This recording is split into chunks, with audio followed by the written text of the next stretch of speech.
What's going on, everybody? Welcome back to episode 9 of the Medicated Sports Talk. And if you are listening, I am glad to have you guys back. Thank you so much. What's going on, everybody? Good morning.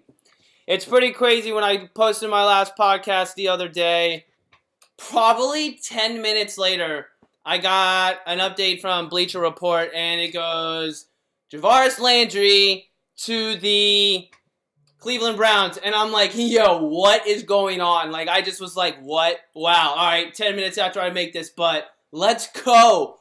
Browns are making moves. They are making solid moves, and I am so surprised to see this. They must be listening. Shout out Cleveland. And then 10 more minutes later, I swear I get another update from them saying they have signed Tyrod Taylor. What? Yeah, some people are sitting here questioning, Tyrod Taylor, saying he's not that accurate of a quarterback. Well, I tell you what, that man's a winner. That man will win you games. He's an athletic quarterback, and he's going to win. He might not have the highest percentage. I think his percentage is a little under 60%. I'm going to have to go and check that. I really think so. But he's going to win you games. He brought a playoff to Buffalo. I mean, come on, guys. He's going to bring a winning attitude to Cleveland. Now, does Cleveland draft Saquon Barkley? I just got an update today saying that Arizona has released Adrian Peterson, and that's huge. Because, is Adrian Peterson done? So, let's be honest, Cleveland should not go ahead and draft a veteran running back. Maybe they should bring in a veteran running back as a backup running back, but I feel like they should go ahead and draft Saquon Barkley. They still have the number 4 pick. I don't know, man. I think they should go ahead and draft a quarterback as well, or go ahead and draft a defensive player or go ahead and use that for a defensive player. It's going to be really interesting to see where Cleveland goes with this number 1 pick. If they go with Saquon Barkley, that's going to be amazing, because I feel like right away he has that type of attitude and player mentality to go in. He's that type of a leader, walks in the locker room, and he's just going to take over like Ezekiel Elliott did in 2016. I've said that before, but I know I'm just repeating it again. I'm just saying Saquon Barkley is that type of a player. And just to have him in the backfield and Tyrod Taylor, with Tyrod Taylor, he had LaShawn McCoy in the backfield, and that helped him out a lot. And Saquon Barkley comes in, and he's like a LaShawn McCoy. He has LaShawn McCoy in him. He has Le'Veon Bell in him. He has Ezekiel Elliott in him. He is just the complete back, and I don't think you're going to be looking at week 3, week 4, saying, "Oh, that guy's a rookie." Maybe with the 4th pick, they don't need a trade up. Maybe they don't need trade down. Maybe they go with an offensive lineman. Why would that hurt them? They need to add to their offensive lineman. Joe Thomas is getting older, and he just missed that last season. Not the whole season, but he did miss most of the season because he got hurt. I'm pretty sure he missed most of the season. So, they need to start looking into the future.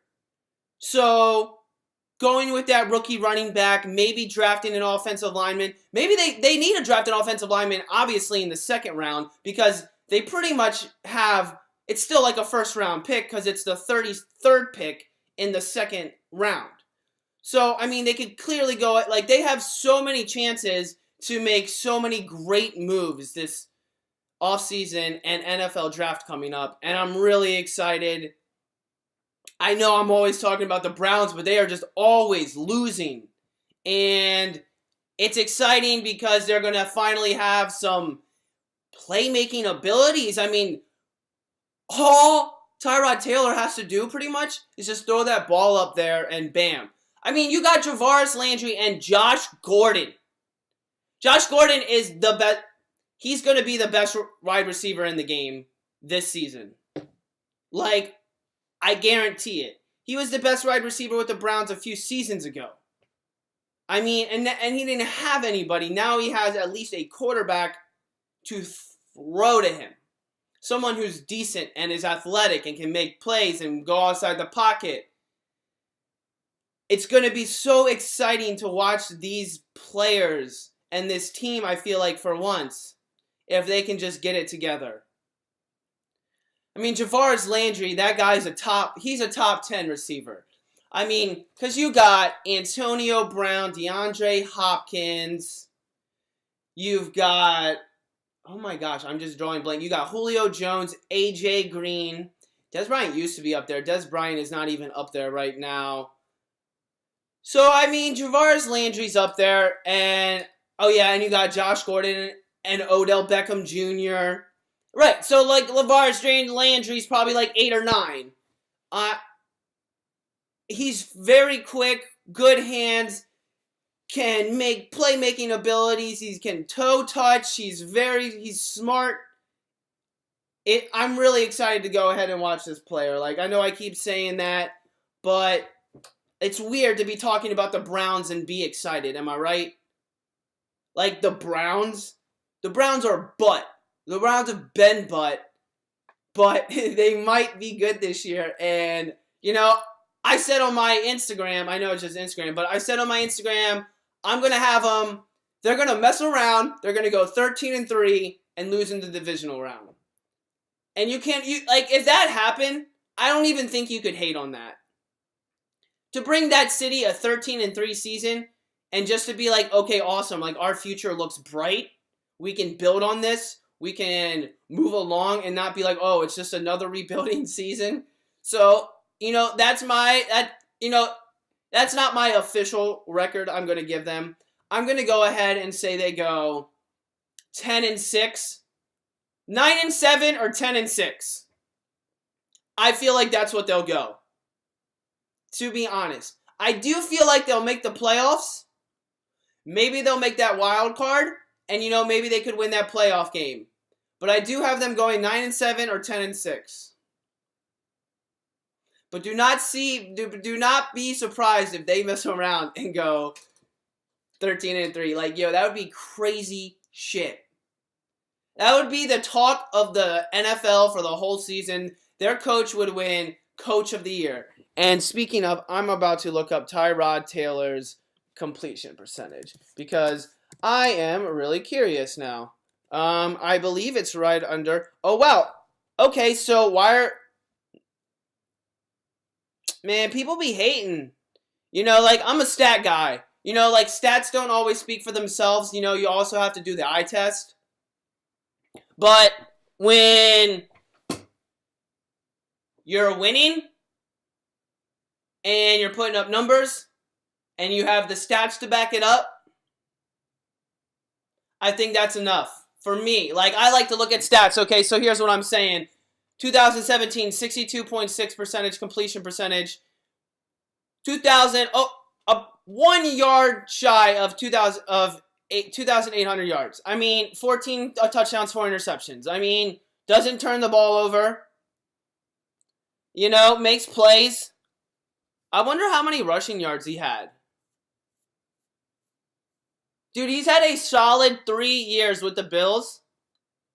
So, I mean, 6 picks, 4 picks. How are people going to sit here and hate on Tyrod Taylor? It's very crazy to hear that and say, yeah, he might not be as accurate as you'd like. I don't know, let's say a Tom Brady, obviously, or maybe like a Carson Wentz or a Russell Wilson sometimes. But Tyrod Taylor's going to get you those wins. He's not going to turn the ball over. He's smart. He's a smart quarterback. And he has a big arm. He's like a Michael Vick right-handed downgraded version of Mike Vick. Mike Vick's up here. Tyrod Taylor's probably right here. They both have the same playmaking abilities. They both have that same big arm. They both can flick the wrist. That's why I like Tyrod Taylor, because I'm the type of a person who likes a quarterback that can actually go outside the pocket and make plays. A lot of people don't like a quarterback who's gonna just run outside every time. Well, no, neither do I. I want my quarterback to sit inside the pocket, but I want my quarterback to be mobile.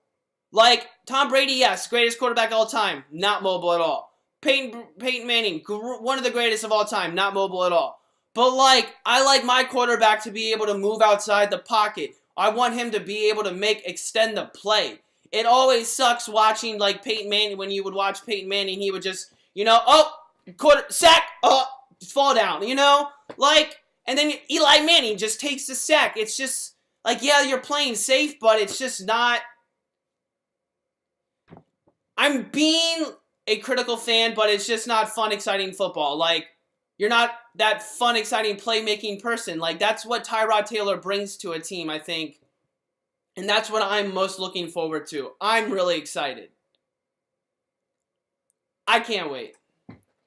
So, besides the NFL, actually, I'm going to do my NCAA picks right now. So, every year, I'm always making thousands of brackets, just like, I've got one bracket here, bracket there, bracket up in the North Pole, bracket there, bracket here, and it's just too much. I get overwhelmed. It causes too much stress. I lose count. I don't know who's on who. Like, I'll pick the same team 5 different times, and I'll be like, what the hell am I doing? Like, I didn't even mean to do that. So, I went ahead. I did some research. I didn't really, honestly, watch too much college basketball this year.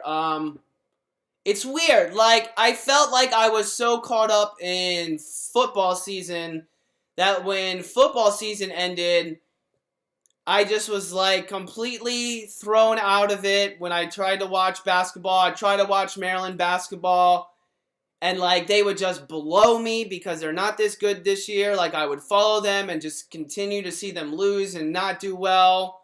And early in the season, they lost to St. Bonneville, I believe it is, and they made the tournament. And, it just completely threw me all off. So, I did some research this morning. Read some things, watched some clips, and I went ahead and I have just filled out one bracket. So, this one bracket is just, I went ahead and did the Yahoo one, which is the Draymond Green one, and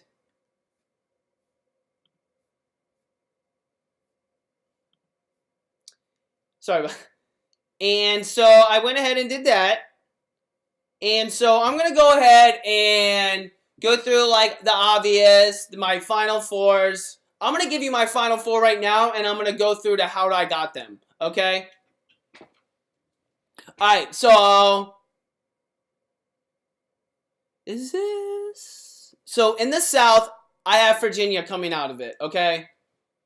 Virginia's dominant. Not only did they win the ACC regular season, they also won the ACC tournament, okay, and beat North Carolina, which is huge. And the ACC is one of the best conferences in college basketball this year, and they have been for a while. I mean, 8 or 9 teams got in, pretty impressive. The ACC always has 8 or 9 teams getting in, which just is crazy. So, I went ahead and chose Virginia to come out of there. In the East, I have Villanova, I have Villanova playing West Virginia in the Sweet 16, and West Virginia has that great defense, okay? But sometimes they just don't bring it in those big games in the past, and they still have some of those same players in the past, and I don't know. That's just like that West Virginia. That's just what usually happens. That they might not bring it that game, but maybe they do. Now that I'm sitting here, I'm thinking maybe West Virginia could beat Villanova, but I have Villanova going ahead and beating them. And then I have Villanova and Purdue. But I've got Villanova coming out. I might have to go ahead and rethink that before the final tournament starts. But out of the Midwest, I have Kansas, and then I have Kansas beating Villanova. So, and then in the West, I have Michigan coming out of the Big Ten. They won the Big Ten tournament. They have a lot of momentum. They're a great team. They're a great young team. And they have a great coach. They won the just coming out of the Big Ten is that's a hard conference. And to win that tournament, I mean, obviously 2 years in a row, that's awesome. And we saw what they did last year. And I'm excited. It's going to be awesome to see them. Hopefully, they can make it to the Final Four. So, out of the West, though, I do have a couple of upsets coming for you guys. I mean, I do have South Dakota State over the 5 seed Ohio State. Now, we got to remember, there's always, for some reason in NCAA basketball, there's always that 5 seed loses to the 12 seed. It happens. It always happens. It's so weird. And that's going to be one of my projected picks, okay, is South Dakota State over Ohio State. Because, I mean, Ohio State looks good, and then sometimes they don't. They're kind of iffy. I mean, they're obviously ranked in the top 25, but they're just a little iffy. Like, that's all. So that's going to be my upset pick out of the West. I also have, let's see, do I have any more upset picks coming out of there? I don't believe I do. Nope.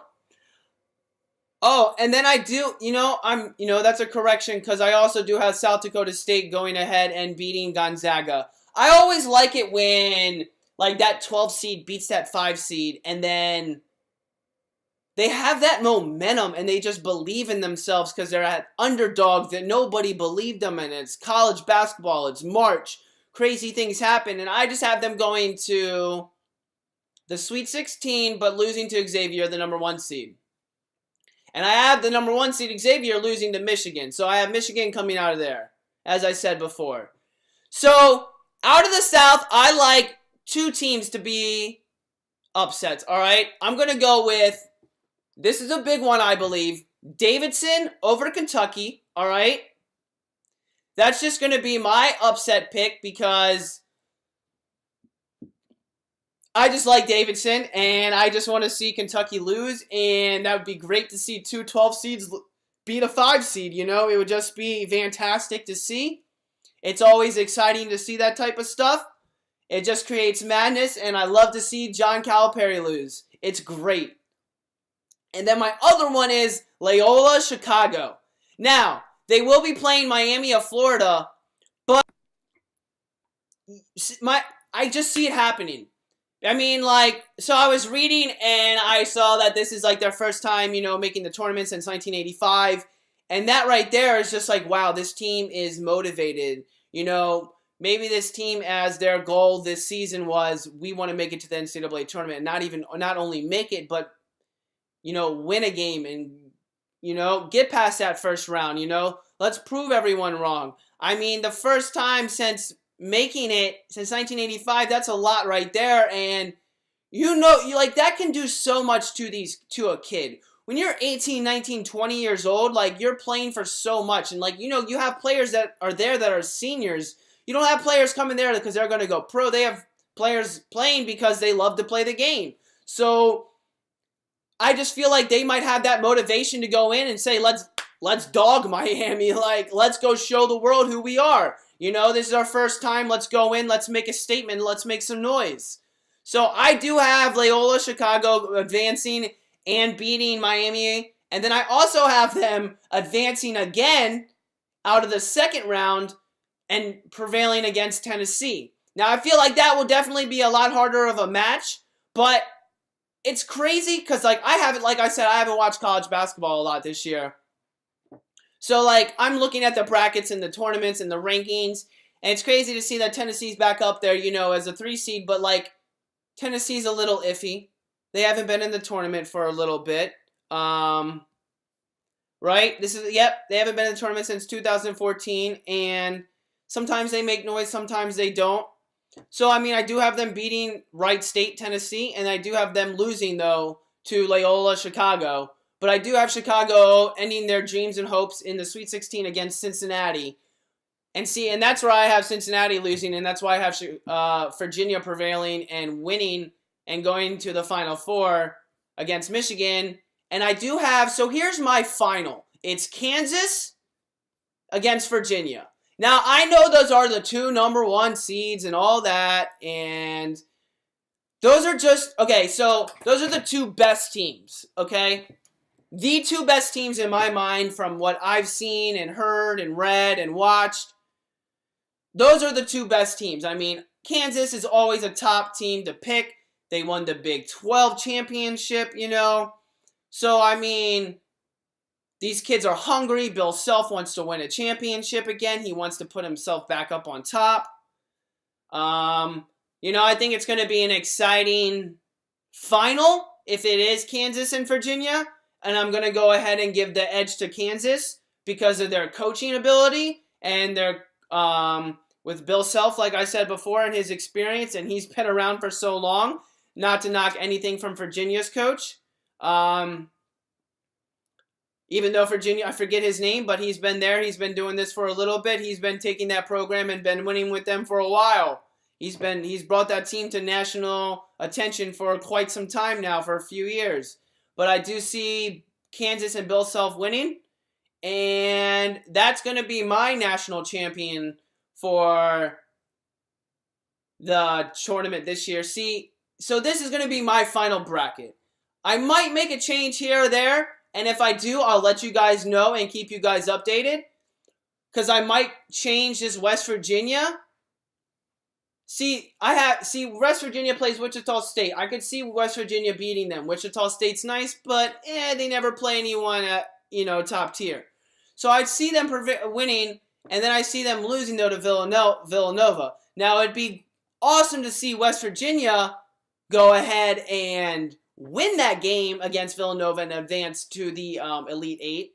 But I don't know. I mean, we'll see. I might make a change, and I'll let you guys know if I do. Now, what I wanted to talk about right before I talked about my NCAA picks was the NFL. Now, it's crazy how Richard Sherman got released on Friday, and I got a message, he's visiting the Lions. I'm like, why would he visit the Lions? No, but nah, that's not a contender. That he got picked up by the 49ers. Can we just talk about, or I just talk about, how good the 49ers, or I'm sorry, the NFC West is about to be? That's stacked. Now imagine if Kirk Cousins went to Arizona, oh my goodness. The NFC West is stacked. It's crazy. I mean, you got Richard Sherman on the 49ers. You've got Seattle's defense, which they're kind of taking care of right now. They still have Earl Thomas, okay? And then you have Arizona's defense with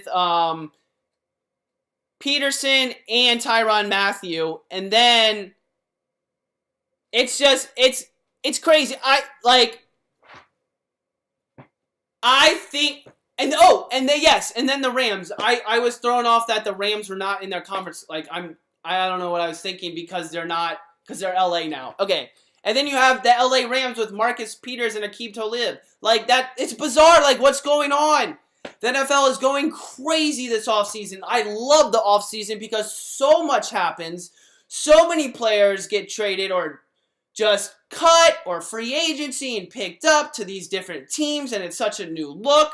And you're just hoping that these players stay healthy and they can just go in and you can watch these players just dominate on their new team. I mean, I feel like the Super Bowl winner is going to come out of the NFC West. I mean, right away, like I said, I think I was talking about a couple podcasts ago that I believe the Rams are the Super Bowl favorites. For all we know, 3 teams could be coming out of that division to go to the playoffs. It could be the 49ers and the Rams in the NFC Championship with Jimmy GQ, leading the offense and Richard Sherman leading the defense. It's nuts.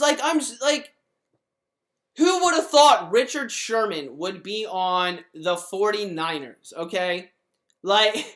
Especially after all that happened in 2014 and how he ruined, the 49ers season and basically ended the whole Colin Kaepernick era and talked all this trash, and now, bam, This man is on that team, and he's going to be facing the Seattle offense, and like he's going to bring so much knowledge that because Jimmy GQ is basically like his second real season. This is going to be like his second real season. First actual real full season as a starting quarterback with all that money signed and so much to prove. And I believe he's going to make it. He's going to do well. He's going to prove. He doesn't have anything to prove, I believe. I just think he's going to show us that he is actually worth all that money in the real deal. And he's going to bring it. And it's going to be his first real season. I can't wait to watch the 49ers play, okay? Like, John Lynch up there is doing something amazing. He's smart. He's brilliant. He's about to turn that franchise around real quick. Like, whoop! Like, I swear, you're about to see a completely new team than what it was. Like, I mean, Jimmy comes in and they go 6-10. I mean, the 49ers before looked like a complete joke. You're playing the 49ers, that's a win. You know what I mean? And now it's just like, oh, damn, we're playing the 49ers. Yo, we got to prepare. So it's going to... I'm really excited. I'm looking forward to it. I can't wait. It sucks like yesterday, like, you know, I'm just like driving home and I'm just like, damn, I wish I was watching football today, you know? Like, but nope, football's over. So, you know, I'm just sitting here talking about football, just waiting for football season to start. But I'm glad, like I said before, I was talking about the Ncaa picks. I'm so excited for college basketball. I'm so excited for the tournament. I can't wait to watch these kids, and I hope there's buzzer beaters and upsets and just crazy madness. You know, like, you know how awesome it would be to win a bracket? Yes. But it's also awesome to just see crazy stuff happen and nobody win. You know? Because just the most insane, absurd stuff just happens around this time of the year, and it's exciting. Alright, guys, that is it for episode 9. That was weird. I can't get it in. Alright, guys, thank you so much for listening. I know this one was a little bit longer, but thank you so much. This is Medicated Sports Talk. Find me on Instagram, guys. I love y'all. Have a good one, guys.